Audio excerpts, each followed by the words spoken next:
Welcome back to the channel LegalEase. Today we will be talking about the jurisdictions of the civil code when we will determine that in this particular suit or for this particular suit you can approach a civil court or you will have to approach a different court. How will you determine this will be maintainable in a civil court or not, and what are the reliefs that you can get in a civil court if you are approaching if in that particular court.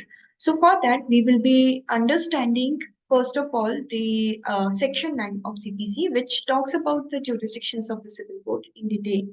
So let's start. So Section 9 of the CPC says, or the language which is mentioned under the Bare Act, it is like this. It says that, sorry, yeah. It says that the court shall have, subject to the provisions herein contained, jurisdiction to try all suits of civil nature, except suits which cognizance is expressly or impliedly barred. First of all, यहाँ पे एक बहुत general provision लिखा हुआ है, which says the court shall have jurisdiction to try all the suits of a civil nature.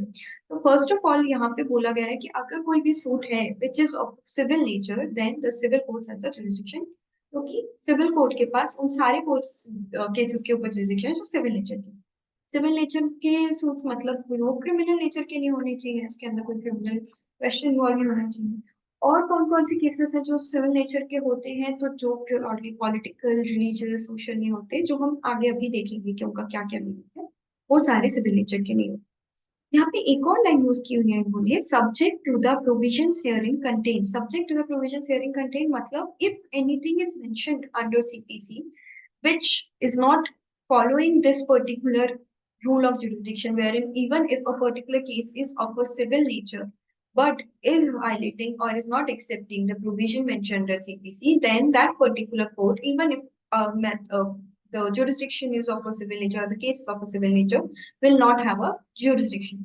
For example, if a particular suit is there which is of a civil nature, let's suppose there is a suit of a breach of contract.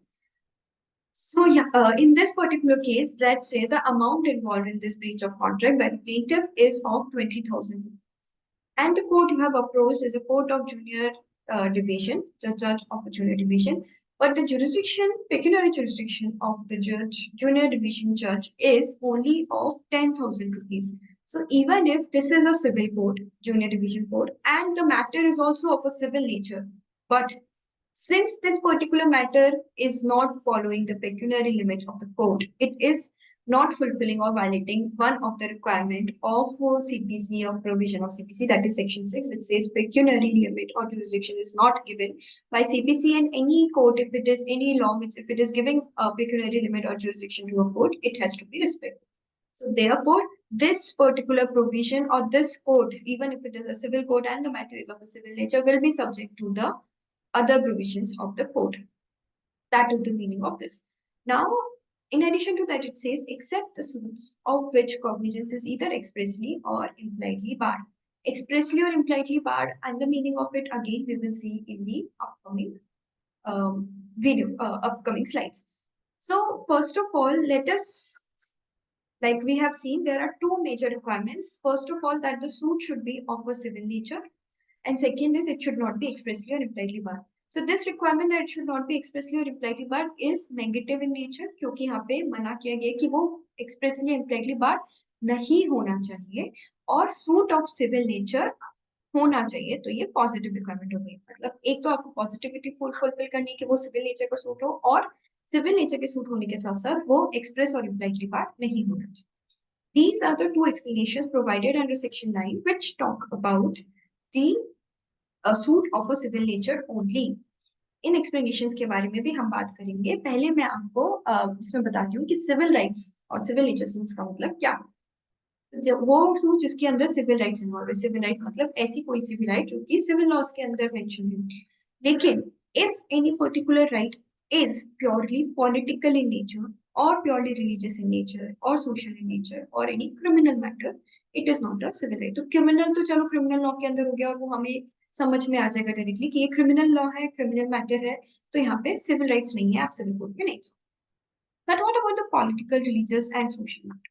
Political matters, यहाँ पे याद रखिएगा word है purely, means it should only be related to these matters and no civil right is involved, then only the suit will not be considered as a political matter हो सकता है, जैसे there is a question whether a particular caste will be covered under SC और ST और not. अब ये जो question है कि ये कास्ट ST और SC के अंदर आएगी या नहीं आएगी, this is a political question and the answer to which or the decision to which is only a is of political nature. So any person who want to be added in ST, SC or OBC or in any of the category cannot go to the court and say that we are civil court and say that we should be made as a party as added in a particular category. जैसे अभी बहुत commonly news में जो example चल रहा है वो है मराठा रिजर्वेशन को लेकर। Now this particular decision whether they should be added under OBC category or not is a political decision, and the question is also a political question, and therefore the civil courts will not have a jurisdiction over it. Please mind, we are only talking about a civil court and not a constitutional court. Constitutional courts are basically Supreme Court and High Court. But we are talking only about the civil courts that are mentioned either under the Civil Courts Act of every state or under CPC. So these courts will not have a jurisdiction over. Coming to a case of which is wherein the religious question is involved, उसको भी हम discuss करेंगे. First, I will discuss about the social issue. Social issue मतलब किसी भी particular society या एक particular social group की rights से related. For example, एक particular group of people है, एक particular social group है जिसके अंदर rule है that a woman should live or behave in a particular way. Like a woman will be always doing पर्दा, ठीक है, or she will be wearing a certain kind of jewelry, or any such restriction is there over a particular woman, or compulsion is there over a woman. Say women will always be wearing a burqa. So any such kind of requirement is there. Or a particular man will be marrying a woman of a particular caste, or women should always be of an age which is lesser than him, or she should not be doing any job. Any requirement that is a requirement of a particular social group, if it is not followed in that particular society, and this particular society now is not welcoming the women who is not wearing a burqa, please mind, they are not violating any civil right of a person. They are not disallowing her a right to life, right to live in her own house, right to work. They are not involving their civil rights. They are just like not involving her in a social gathering. They are organizing a party, but women without a burqa is not allowed in their social gathering. Yeah, a man who has married a woman more who is not uh, younger to her or is not from a particular caste will not be allowed in their social gathering. So this again is a purely social matter, and the civil courts will not be having jurisdiction. Similarly, if we come to the question of religion or religious nature, so here comes the question of the two requirements explanations that I gave in this particular slide. First of all, explanation one says, if any right to property is there or right to office is there, then this particular question will be of a civil nature, irrespective of whether that question involves right of the answer of religious rights or ceremonies. For that, I will take an example. Let's suppose two examples I'll take. First, there is a particular puja or a particular ritual that is needed to be followed in a particular way. For example, there is a particular puja wherein you are supposed to wake up at 4 a.m.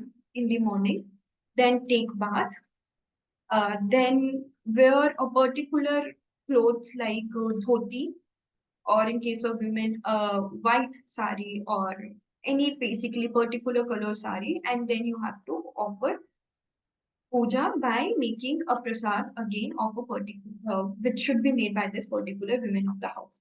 So this is a ritual. Now, a particular person who was following this particular ritual did not either wake up at 4 a.m. or did not take bath or did not wear the dhoti which is required or sari of that particular color. Maybe she wore a suit or some other ethical dress or some other work has been done, or they did not make the prasad which is to be offered to the god during puja in their at their home or somewhere else. So these are the religious questions which are needed to be answered by really going into the question of religious rituals and religious rites and religious ceremonies. That is not a question or a suit of civil nature.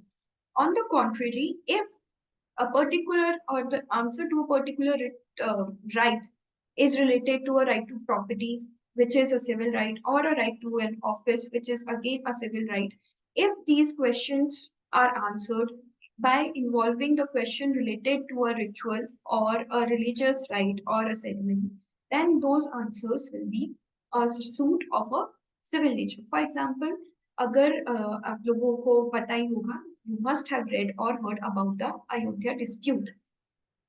This Ayodhya dispute was a dispute involving a particular land, which was a question that if this particular land belongs to a particular religion or not, or which particular religion has the ownership over this particular land. For that, the court went into the question of the ritual ceremonies, history, and everything of different religions. So here, the decision which was taken by the Supreme Court or the High Court was whether this particular property belonged to a particular religion or who has the ownership over a particular property. So it was a question related to this civil right of property, but it was decided by going into the question of religious rites and ceremonies. If that is the case, the question will still remain a civil nature suit and the dispute can be decided in a civil court. Similarly, office से related अगर हम जाए तो office से related there are certain requirements. First of all, that the office should be an office wherein the duty related to this office should be some legal obligations. मतलब the person who is holding that office should have certain legal obligations, legal duties, and in response or non-fulfillment of those legal obligations or duties can result into the penalties or the punishment. For example, there is a post or an office of a pujari of a temple who is supposed to be a person who has to again wake up at 4 a.m., take bath, dhoti, should wear dhoti, should make a particular prasad, and then offer puja in a particular way. Now, if a temple is a very big temple and is owned by a trust or a group, there is a particular management that is managing that particular temple and the working of that temple. Here, they also make the person who is appointed as a pujari or in the office of a pujari with some legal obligations that are needed to be performed by that person, and the penalties if you are not performing. That means the penalty can be like you will not be allowed to stay a pujari of the temple, or you will be you will have to uh, maybe uh, observe fast for a month, for a week, or something like that. So there is any kind of penalty involved if you are not fulfilling the duties in a particular way. Here, there is a question related to the office. A person should be whether a person should be appointed in that particular office, or the person appointed is legally appointed or not, or whether a person removed from that office was appointed legally or not, who will have a right to get that office. All these questions will be a question of a civil nature, even if the answer to those questions will depend on whether these rituals should be followed or not, whether the person, uh, let's suppose the answer to this question involve whether the person belong to a particular caste or a particular subcaste, whether a person has a knowledge of religious rites and religious rituals. So maybe the court is going into those questions, but since the court is determining the right of an office which has a legal obligation and penalties for non-fulfillment of those obligations, the question will be of a civil nature and the suit will be of a civil nature, and you can go to the civil court for the same.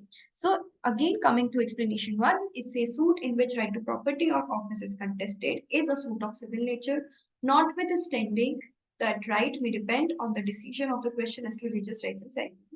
So I hope both these points, both these examples make it very clear to you.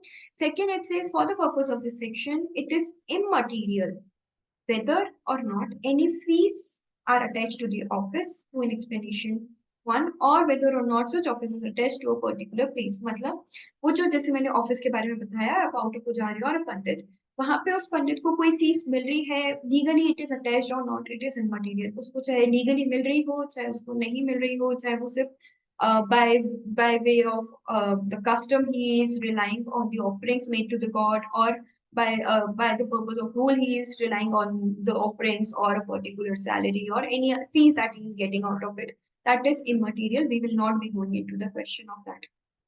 Similarly, whether it is attached to a particular place, so a place is assigned to that particular temple. जैसे अगर कोई ऐसा temple है, like for example, ISKCON is a temple जो जहाँ पे एक person appoint हुआ है to spread the knowledge about the existence of God, the positive power of God, and that particular person is roaming around the country, around the world, and spreading that awareness, is not assigned to a particular place, even if that is the case. If the person is performing the duties of a particular office and penalties are attached to that person, still that particular office will be a right to office for civil suit or civil nature, and the civil courts will have that jurisdiction.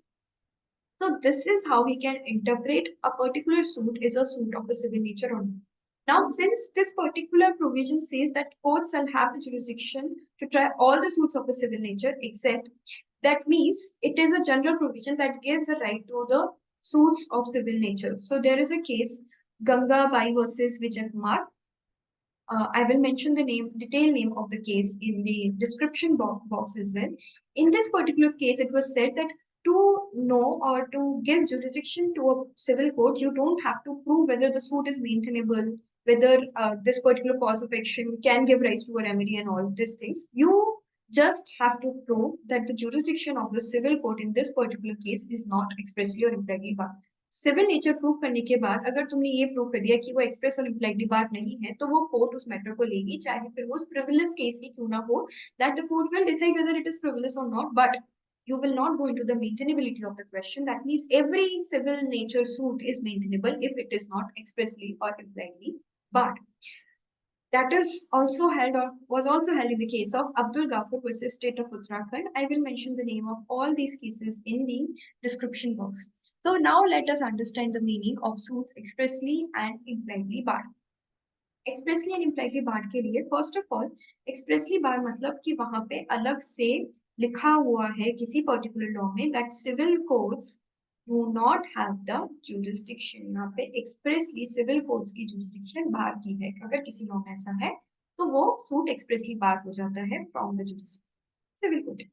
Impliedly barred मतलब आपके पास एक अलग से law है, लेकिन वहां पे expressly लिखा हुआ नहीं है सिविल कोर्ट की जुरिस्डिक्शन बाहर है, but by necessary implications matlab that particular law is implying in such a way that the jurisdiction of the civil court is barred। जैसे वहां पे अलग से उन्होंने rights दे रखी है, rights के साथ उन्होंने remedies दे रखी है, उन remedies को fulfill करने के लिए और to get those remedies they have provided a forum, and they have also provided along with the forum a particular procedure that is needed to be followed to get that remedy from the forum.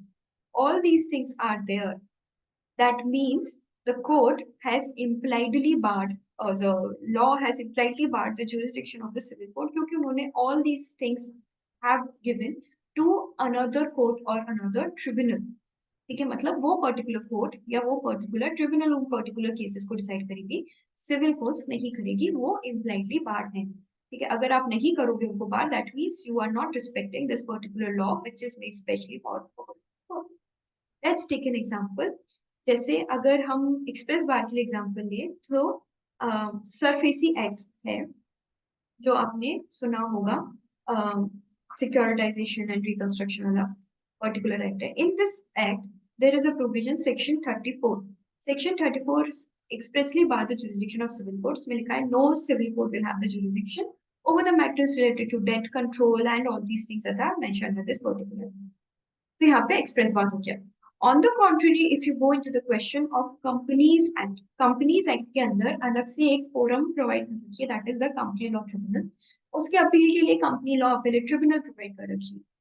इसके साथ साथ वहां पे लिखा है कि अगर company से रिलेटेड कोई भी मैटर्स है तो वो इन केसेस वो ये वाली कोर्ट डिटरमाइन करती है। वहां पे ये नहीं लिखा हुआ कि सिविल कोर्ट के पास आप नहीं जा सकते, लेकिन वहां पे उन्होंने राइट प्रोवाइड कर रखी है, रेमेडीज प्रोवाइड कर रखी है, फोरम और उसका प्रोसीजर सब प्रोवाइड। जैसे अगर आपके पास एक केस आया which is related to winding up of a company, you want to wind up your company, तो आप सिविल कोर्ट पे नहीं जाओगे, तो आप जाओगे कंपनी लॉ ट्रिब्यूनल में, क्योंकि वहां पे स्पेशल स्पेशल ज्यूरिसडिक्शन उस पर्टिकुलर कोर्ट को दे रहे हैं। तो उन केसेस में इम्प्लाइडली बार हो जाती है ज्यूरिसडिक्शन सिविल। लेकिन यहाँ पे एक एक्सेप्शन है विच सेज कि अगर कोई ऐसी लॉ है जिसके अंदर रेमेडी प्रोवाइड कर रखी है, फोरम प्रोवाइड कर रखा है, प्रोसीजर प्रोवाइड कर रखा है, लेकिन जो रेमेडी है वो सफिशिएंट नहीं है, वो इनसफिशिएंट है, मतलब और भी अलग अलग तरीके की रेमेडीज हैं जो कि अवेलेबल हो सकती है पार्टीज को उस लॉ के अलावा, तो उस केसेस के अंदर सिर्फ उस पर्टिकुलर कोर्ट की जुरिस्डिक्शन नहीं होगी जो उस लॉ के अंदर फोरम प्रोवाइड कर रखा है, बट सिविल कोर्ट की भी होगी, क्योंकि वो जो दूसरी रेमेडीज हैं वो दूसरी रेमेडीज ये फोरम प्रोवाइड नहीं कर सकता, और एक पर्सन के पास राइट है हर तरीके की रेमेडी लॉ में जो भी अवेलेबल है वो क्लेम करने की। तो अगर रेमेडी ज्यादा है which is not within the jurisdiction of the forum that is provided under the special act, then the civil court will have the jurisdiction. So for this method, or for to understand this in detail, you can refer to the case of Dhulabhai versus State of MP. This is also very important and a very relevant case. Again, I will mention the name of all these cases in the comment section, in the description box. You can comment if you need any more details and any more detailed explanation over these things. This is it from my side. Please remember, I will always be there for you to solve your doubts, but you have to comment it in the comment section. So this is it for today. In the next class, we will be coming up with the next topic related to the civil procedure code. Thank you, and please subscribe to LegalEase.